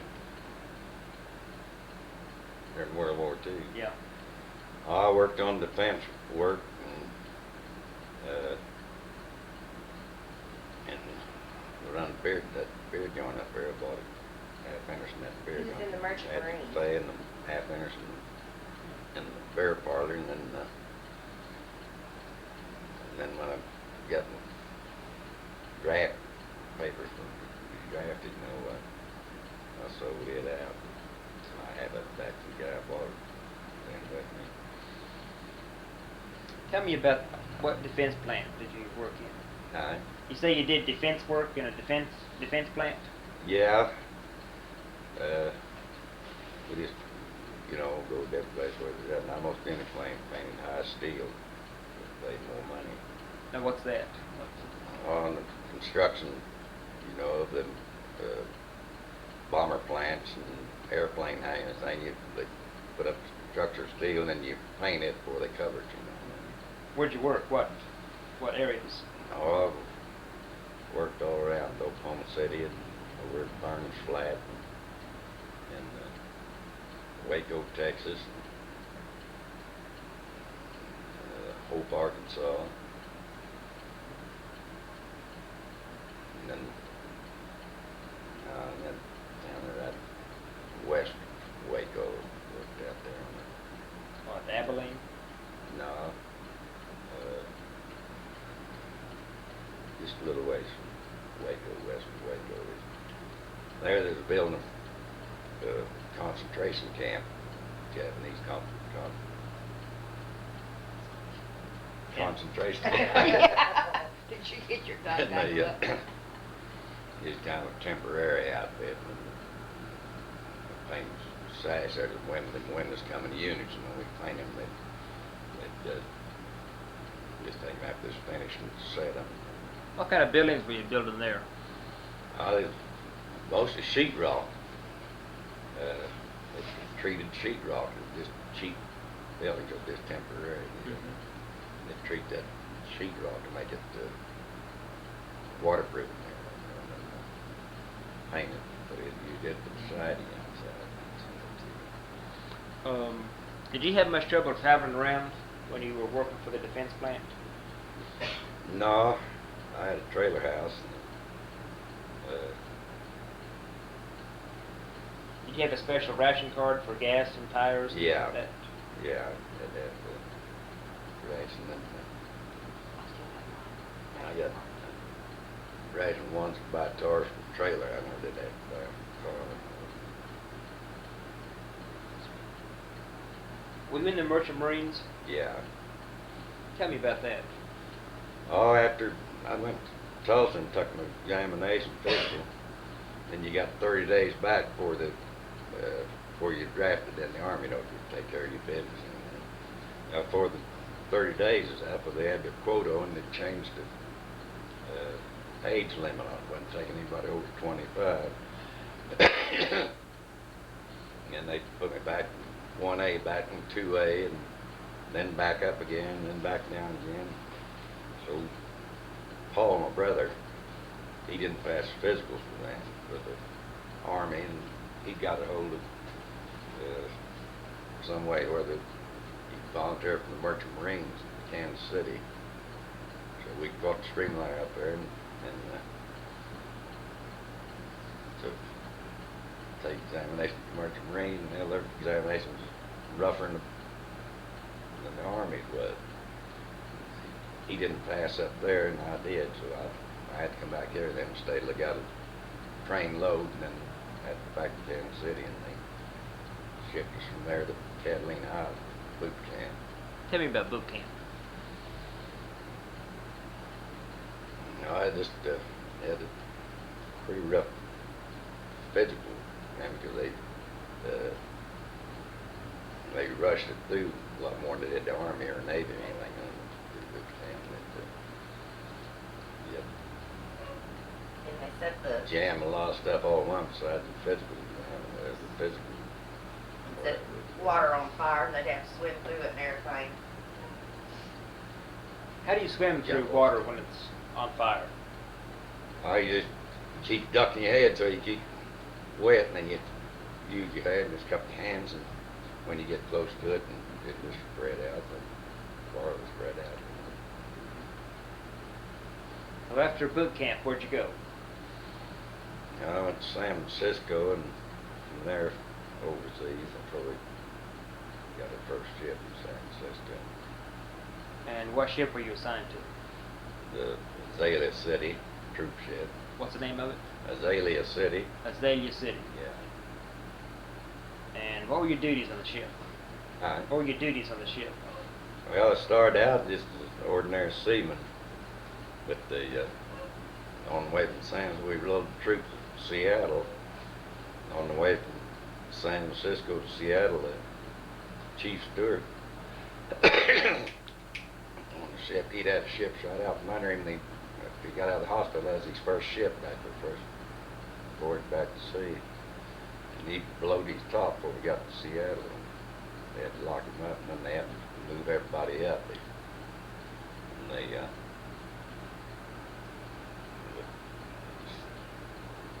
assistant store,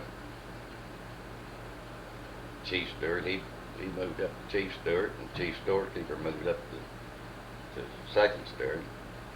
And then I got the chief storekeeper's job, so I was the chief storekeeper on What does chief storekeeper do? there. I usually take care of all supplies, groceries, and linen, and everything that's responsible for them. And what year was this? I believe 43. And were you in the Pacific then? The rest Yeah. during the war? Yeah. Anything happen? No, we never was shot at. That's the thing when we was over in Liberty. The equipment, you know, they fought with over in the war zone, but we never was shot at. What is the difference between the Navy and the Merchant Marine? What? What is the difference between the Navy and the Merchant Marine? Well, the Navy was, you know, they manned the battleships and fighting equipment, and all we done is haul supplies. All they did, what, they were hauling supplies and stuff, they wouldn't be able to eat and. Now, were you considered in the military? Are the Merchant Marine No, considered military personnel? Oh, no. And after we got out of boot camp, and then after we made the first voyage, then it was just a job, you know.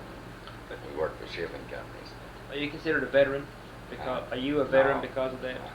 You're not a veteran. No, it's just a job after you know.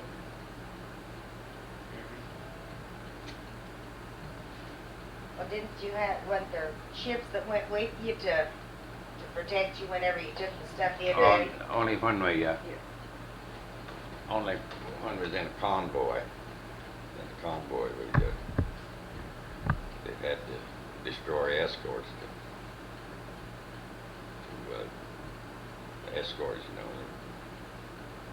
They had radar and everything on. Like that's the nearest we ever come getting in any trouble. They picked up a sub or something, so they had us drop out of the convoy because we had the fastest ship and got part of the engine and dropped out the convoy with the decoy. We got away from the rest of the convoy. What kind of ship are you on?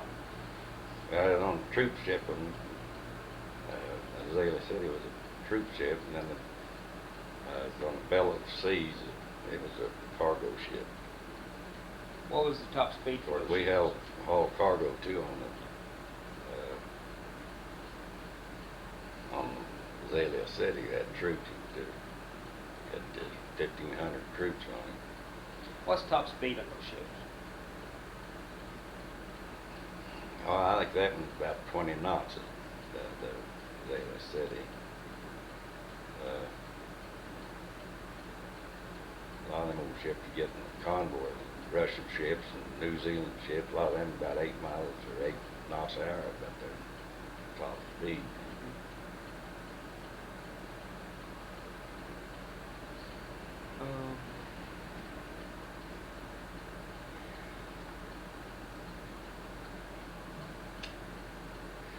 Anything else about early day Bartlesville? Did you know Mr. Foster? H.V. Foster? Yeah. Yeah, I've seen him, know of him. He used to paint flagpoles on the Bartlesville, the tower, Flagpole. the flagpole that hung out over the street. How do you paint flagpole?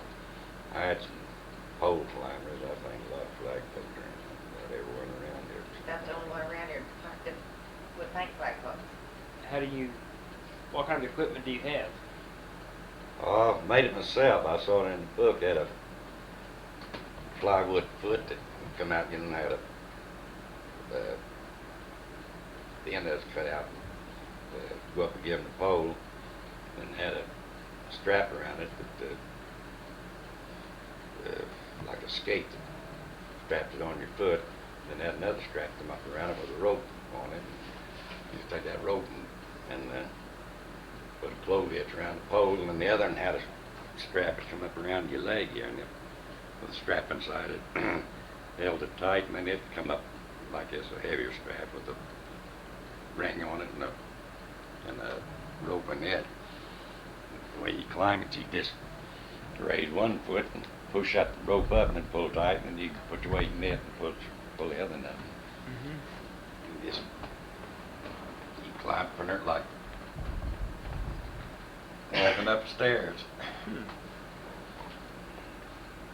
Mm-hmm. Did it scare you? Hmm? Did it scare you? No. I'm still holding it right No. now.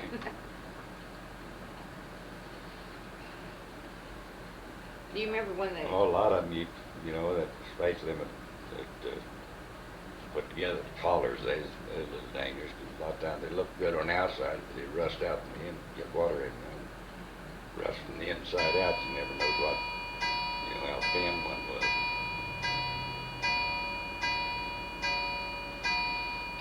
The other thing about the Willow Rock, went out there just 12 times. feel out here, those deals, two of them on the Adams building, and that one on the Phillips building, it's right in the corner of the roof up on the 8th floor, south wing. It's right out on the corner of it.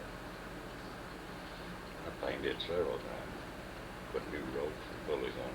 Now you're talking about when they rust from the inside out. Yeah, they get water and they'll start rusting the inside. They keep them painted pretty well outside, but they'll rust the inside out. You never know, you know, if you paint one you never painted before, you don't know just how thin it is. You ever get one that was almost rusted through completely? Well, no. I never did have any, you know, any near accidents. Went out of the old Safety Park. Kids took and tied the rope on it to the bumper of the car, I guess, and bent the top of it over, the top section of it. No, it wasn't painted dead. They couldn't straighten it up and put a new rope on it. It was about the scariest one, I guess, I ever painted. It's already bent over that way, you know. That's only about an inch and a quarter pipe, that top section. You do any work for the CCC program? No, Helen's cousin did. I know several guys. Well, I think Harold did too. Then He was out there. That's for the younger guys that are single. Oh, okay. He was only, what, 17 when you got married? Yeah. Mom was 16. They were married, I think, 56 years when Mama died. Tell me about the shale pit over here. Oh, there was an old brickyard there, so I'm not sure if that would be there. Where they made these bricks here, you know. Some of these bricks, you know, got Bartlesville up on them, some of them Indian territory. Still find them with bricks around. That's where they was made at over there. That's where they dug that shale and stuff out to make them bricks out of clay. How come that filled up with water? The spring fed and, you know, the springs. Were you here when that happened, when they hit the water? No, it was already built and everything when we come here, full of water.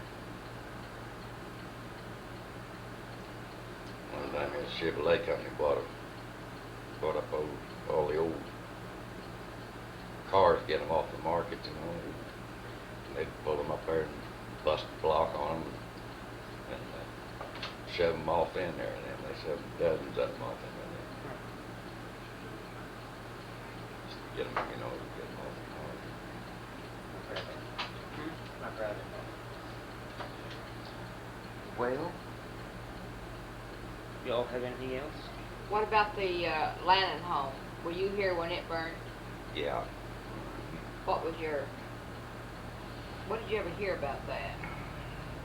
Oh, it was a nice place then. It was a great big old house. They called it Bell Mead. That's where they got the Bell Mead edition out there. Belle Mead, was that a woman's name? Is it? No, I don't know what that Bell Mead stood for. But the house was called the Belle Mead. Yeah.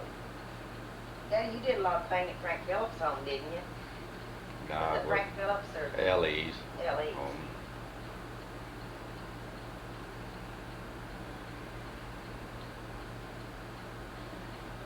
Well, we have about an hour and 40 minutes.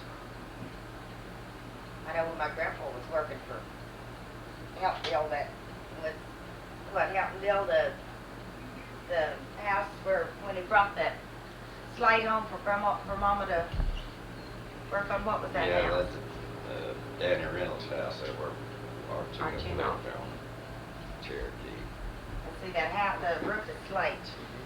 he brought Mama a piece on. Yeah, I think he even poured that slate in there from somewhere. Did you know Mr. Artunis, the old man? Yeah. What was he like? Well, I never was around him a whole lot. We worked in their house out there, but he never was around much. I knew, just seeing him. Yeah. Any stories about him when he came from? Ever hear any stories about when he came from Russia? Yeah, there's claim one of the Phillips employees was out in California at some kind of meeting. He was there trying to sell it, get somebody to back that pump, he built. And this guy, he got him in with Phillips, and Phillips went back and got him started. Frank Phillips brought him here, didn't he? Yeah. Yeah, he couldn't interest anybody else in it. This one executive from Phillips was out there. He got interested. He had tore the, So he brought him back here. he had these plans and he tore them up. Hi. He had these plans and he tore them up and then he memorized them for this pump. And that's how finally one of the guys from Phillips got interested in it, so they got a hold of Frank, and Frank, Where was it? Where was it? How come he wrote the plans then? because he couldn't bring them out of Russia, Oh, he had a time getting out of Russia. that was during the revolution, wasn't it? I think so, wasn't it, Daddy? Seems like I just read about it, but I don't know the time. So he said he just tore them up and then he just memorized them so he could, that pump. That's how he got Phillips interested in it. Well, anything? I know there's a lot, if you just think of it.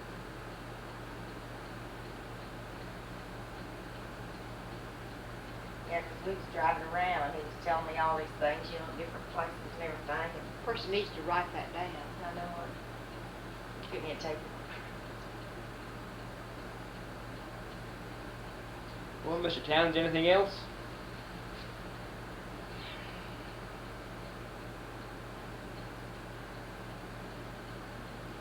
Were there many sawmills around here in the early days? Yeah, a few. One guy had one out there at Bardu Lake. He'd been around there for several years, and then there's some over around Hog Shooter had sawmills over there. Were they run by steam or what? Yeah, most of them steam engine. They did in later years they used to run them off of trucks, wheels,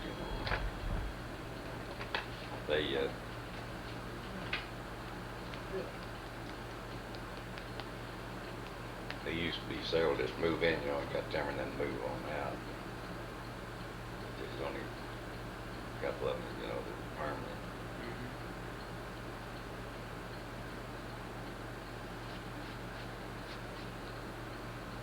Any idea why they built that old grist mill here, the Carl Bartles Mill? Car he started out here on Virginia Road. Him and his daddy-in-law built a trading boat right there beside the bridge here, where Butler Creek and the river come together. And they'd go to Coffeyville and haul their supplies back here. And while they was going one time, us renegade Indians broke in the store and robbed him, and then burned it down. That's when he moved up there and built that mill.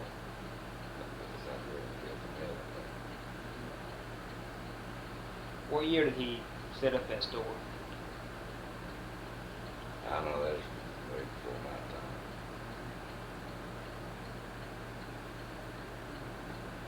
Well, I think we have a good interview. Sounds interesting, Joe. Okay, sir, thank you. Mm-hmm. Next time, Then, you have to damn, press me it's write hard. it down.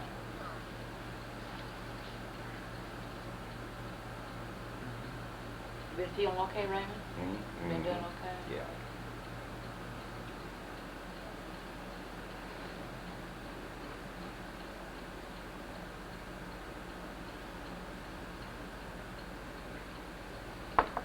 Talk about ungrateful men. I went out in the garage and told Daddy to go drag. I had beef and gravy made, baked potato, tomatoes were sliced, cucumbers were in the vinegar, salt and pepper was on the table, the tea was made. All they had to do was put the ice in their glasses. Put the ice in the glasses? Surely you could do that. Anyway.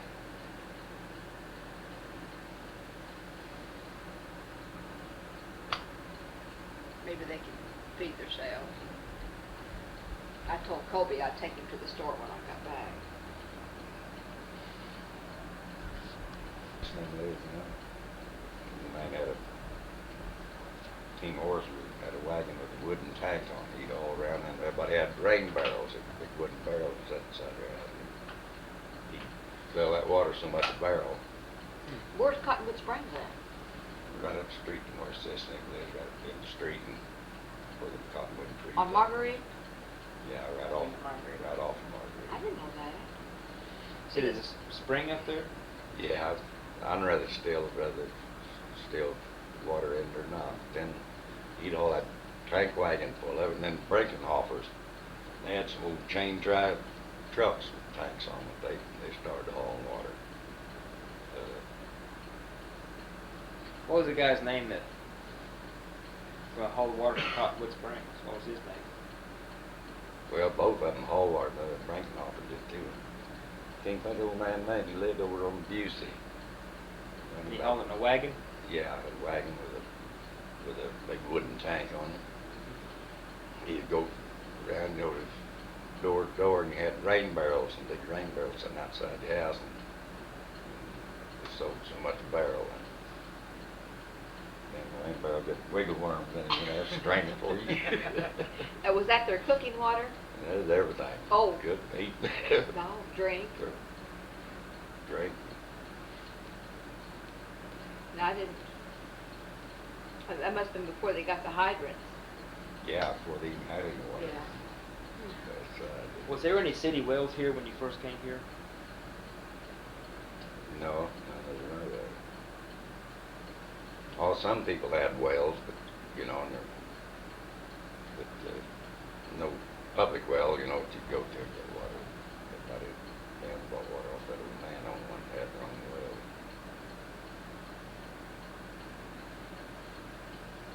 All the street. The one that had gas was the one that lived close to one of these wells that's around here, you know, and they get hook off that well. Get gas, the case and they had gas right out of the well. I'll never forget my first electric icebox, I think. So I thought that was the most amazing piece of machinery. Well, was most of the streets still brick, Daddy? Lot Yeah, of- that town was, and that part of town. And when we come here, there wasn't any streets this side of Santa Fe. Just Paved mud. streets. Mud when it rained. Yeah, they get the cinders, the black cinders, and smell it. Smelled it. That's right, 'cause that's what our driveway was made of. Yeah, our alley used to be that way. We call them jig tailings. Jig They tail. like cinders on this white, you know, from them Connies, where them Connies busted up. Why do they call them jigtails? I don't know. They got them Connies inside them. Got them big cinder thing. Them Connies go inside of them. That's where they built that zinc in them. And then when they change them all out, and then they grind them up some way and they used them around on the streets. They were white and them old cinders were black. Kind of a tan color. They, We got a bunch of that out there in our driveway. yeah, all these streets used to be That's over these. cinder. There's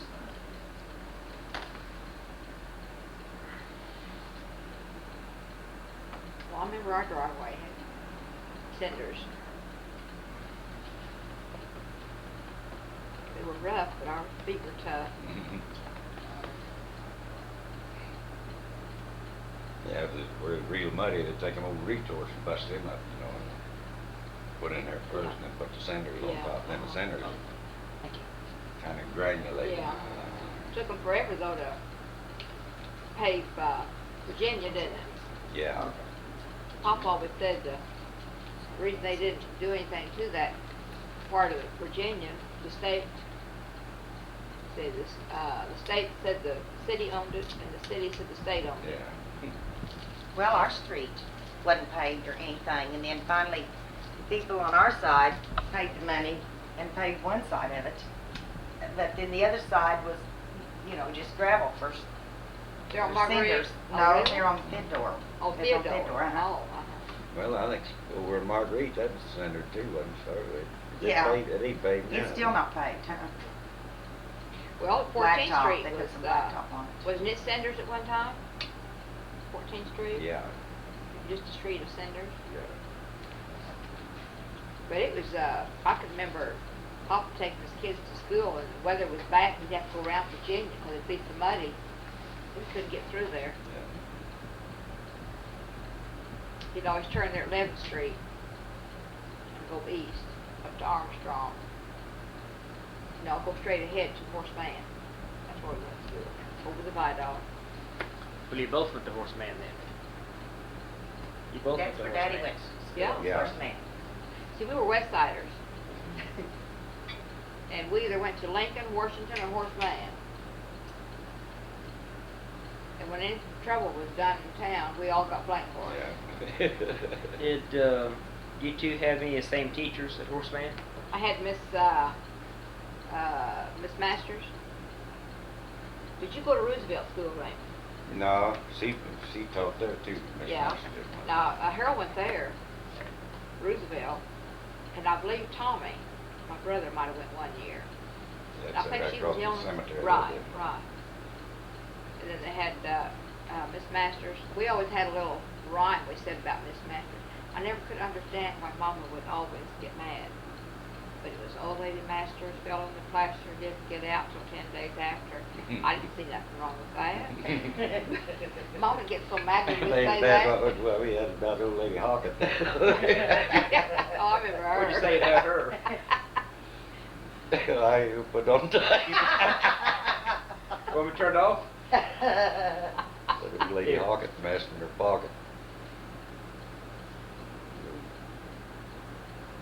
Greasy Reed kid running around. He lived out there next to that Cottonwood Spring, that flat top house. And we was, our room was down in the basement, and we was in between them piers, between the windows, you know, we'd holler down there, like, leave shit in their pocket. And we'd run out and get the burner, that's what the burner. Thank you. Damn, she slipped out on us once, come out, and about the time we hollered, where she's right behind us. Oh, God. What'd you do? What'd you do? Man, she worked us over. Back then they could. They Mhm. could whip the kids. You know, Daddy had a brother that just like him. They just, guys get after him and, well, Wesley's after you. You told him, no, that wasn't me. That's my brother, Mont. They got Mont, Yeah. just whipped the devil out of him. And Mom was innocent. Yeah, them colored kids. Black kids. You know, there used to be an old candy kitchen there on First Street, big old top building at, you know, where they made all different kinds of candy. We'd go up in there, throw them samples out, you know, and have little chocolates, you know, they have them glued to cardboard. We'd cut them off in that cardboard. We got everyone colored kids up there, and it was all up there after that candy. Got to fight with them, and they caught me myself. One time I told them that wasn't me, that was my brother. About 4 or 5 of them. And one said, yeah, see, you got a brother that looks just like him. So Poor they caught Monty. old Mont coming on town then, and he tried to tell them the same thing, they wouldn't believe him. Oh, God. He had 7 brothers and 2 sisters. But Daddy did. That, I mean, that's what they had, and but there's been several of them died now, but that's what there was in the family, 9 of them. You know, I don't remember none of them except Bobby and what was the girl's name? Betty. Betty. Yeah. Because they were our age. Yeah. I What are don't- your grandparents' names?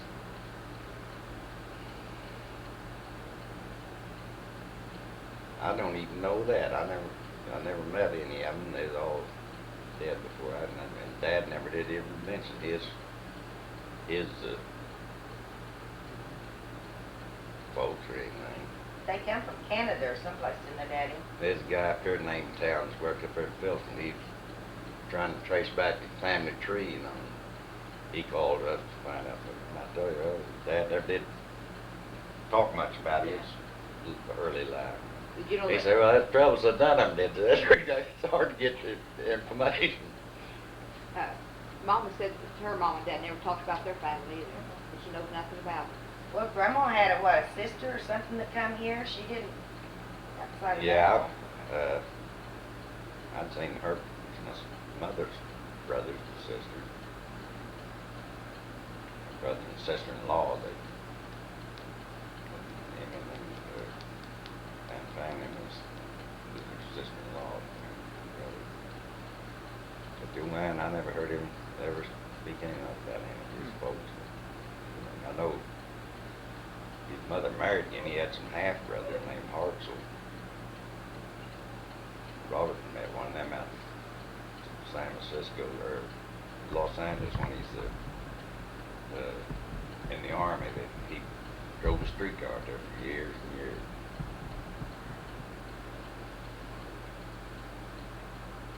Then one of them used to drive or had a excursion boat. He'd take people out on the Great Lakes and sightseeing trip with. His name was Monk. That's about all I know about him. Well, Dad, my grandfather was the steamboat captain, so was my great-grandfather. which one? On my dad's side. You don't Anything? know their names. You Ever don't know heard? their names.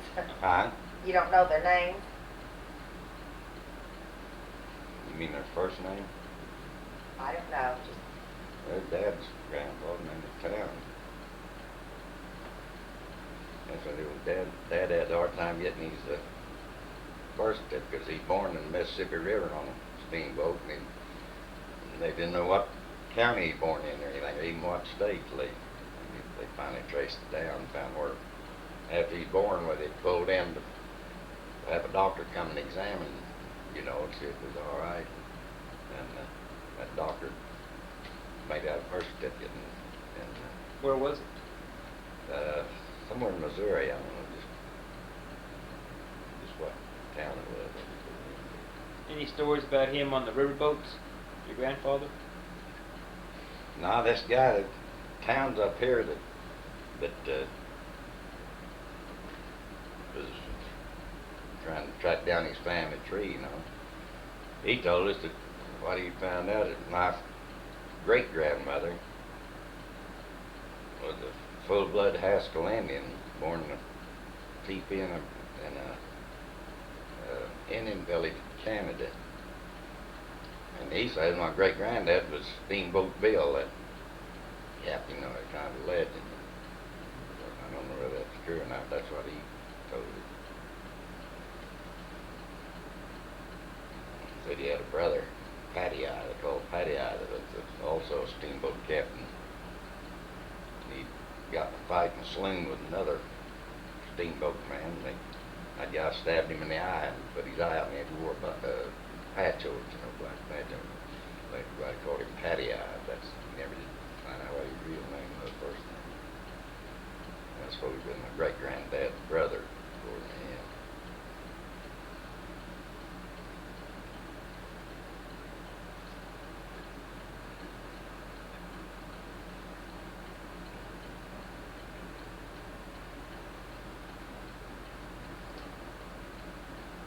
We got 5 minutes.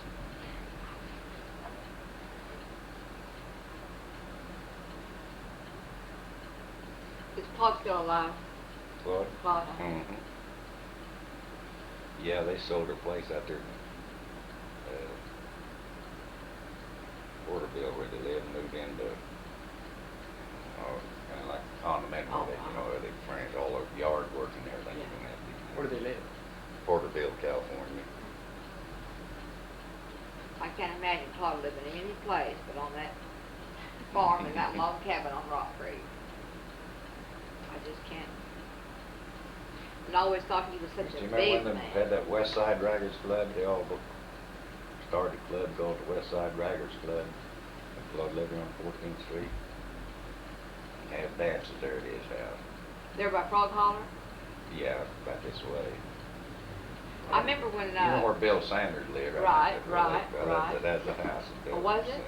Well, I can remember Mom and Papa at Claude Down Lane, you know, partying and going to dances. Them That- Wilfords that lived there, at the viaduct, you know. Right. They belonged to it.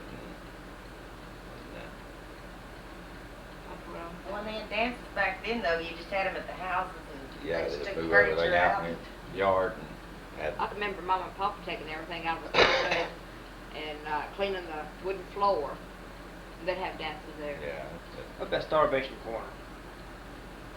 Oh, that's right up there on Virginia and 14th Street. That was what's his name? Gene Fowler. Gene Fowler run that filling station, grocery store. Why was it called Starvation Corner? Oh, just his idea. Called it that, I think. At one time, it was really Starvation Corner, back when we were kids. Yeah, that's right there by you. wasn't Yeah, it? right across with that road that ran in front of our house. Gene was a worker. Then he fell down job there at the smelters, and then he'd take conduct unloading them ore cars back when they unloaded them scoop shovels, you know. The coal cars in there that loaded that ore. He'd take contract with unloading them, then he'd run that storing station down there too. That was like 3 jobs, wasn't it? Yeah. That's why she broke down now. Yeah. His wife and while he was working, they'd run the store, you know what They were good neighbors. I mean? Mm-hmm. Well, I think that's about it. Is that it? Okay, thank you. Mm-hmm. I wish I could thought of more. Next time, write it down.